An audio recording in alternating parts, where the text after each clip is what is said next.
How's it going, guys? Scream 7 has about 1,000,001 things that it absolutely needs to get right. I figured today would be a good time to kind of condense that list and choose like what to me are like the 5 most important things that they absolutely need to nail with this movie. Or it could spell some bad things for the franchise moving forward, especially when you consider that Scream 8 goes into production right as this is coming out. If this movie isn't well received, will they have time to course correct? Will reshoots become a factor and make it a sloppy sequel to an already kind of confused movie? With a lot of the hype building around the franchise due to the release of the trailer, I thought now would be a good time to kind of come in and talk about the things that have kind of touched and tickled us longtime fans. Like the things that I think are kind of encoded in the DNA of the franchise that I think all of us are kind of hoping they still continue to stay true to.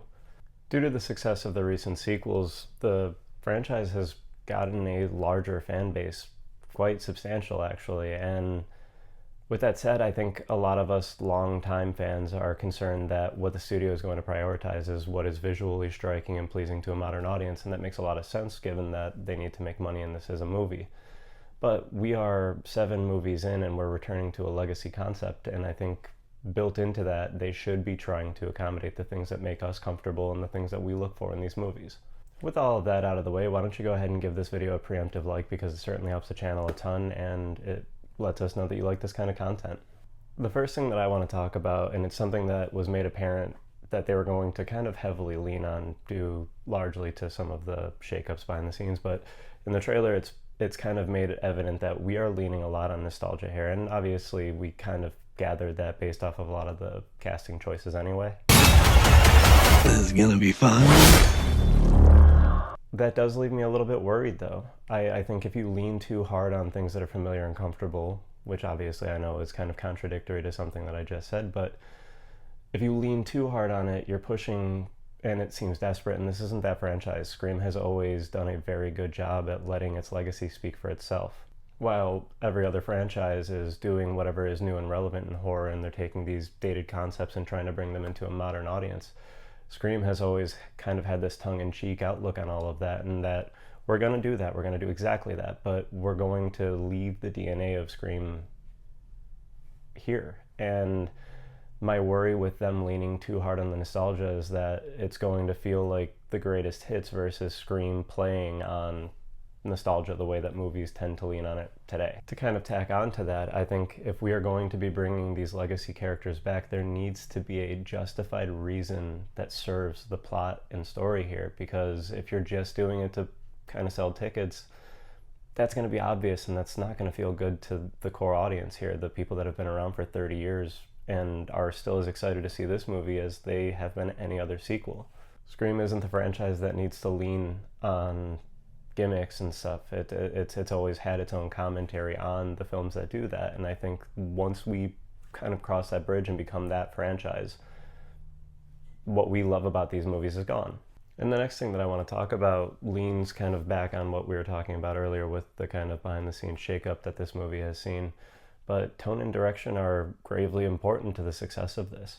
We've had 2 directors attached to this, and given what we have recently found out by Chris Landon's remarks regarding not wanting to make the movie because it wouldn't have Sam anymore, we know that the story had to be tinkered and changed. And I think ultimately the concern amongst the fan base is, are we going to have one clear vision here? And that I think is the most important thing.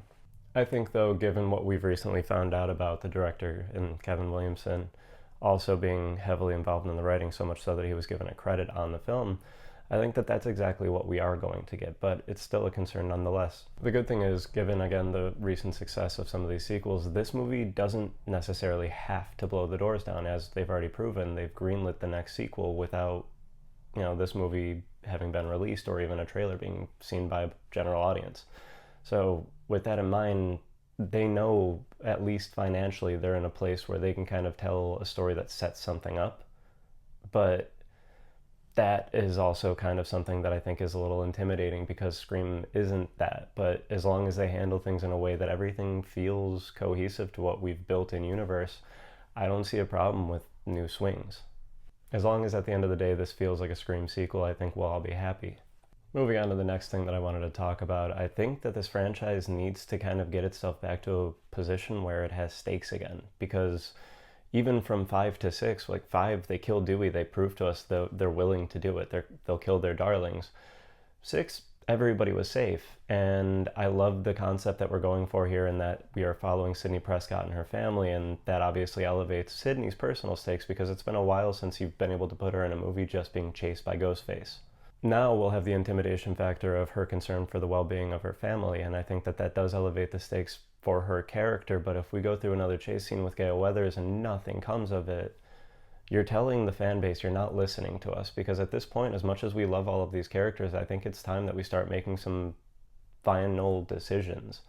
I love Sidney Prescott, I love Gale Weathers, but I think it's time that we start to do what we can to move away from this story as we know it. And I'm not saying that I necessarily want to see them die, but there needs to be finality to whatever is being done with some of these legacy characters, if not all of them. And we're 7 movies in, and at this point, our 2 kind of leads have been stabbed, shot, and anything that you can think of, and ultimately there's no fear of anything bad happening to them, because nothing bad has happened to them, and it continues to prove that the story will keep protecting them. And I think that we as an audience are growing with the franchise, and I think that we're ready for the emotional consequences of whatever the writers and directors decide to do with this, as we did in Scream 5 with the loss of Dewey. And we can't talk about important things in a Scream movie and not touch on the reveal. Granted, more often than not, in my opinion, the franchise has stuck the landing, and I've been generally happy with the reveals that we've gotten at the end of these, even some of them that I've seen coming. But that's not to say that all of them land that plane well. And I know how this is going to sound, but I'm not coming for radio silence. I promise. I love those movies. I genuinely do.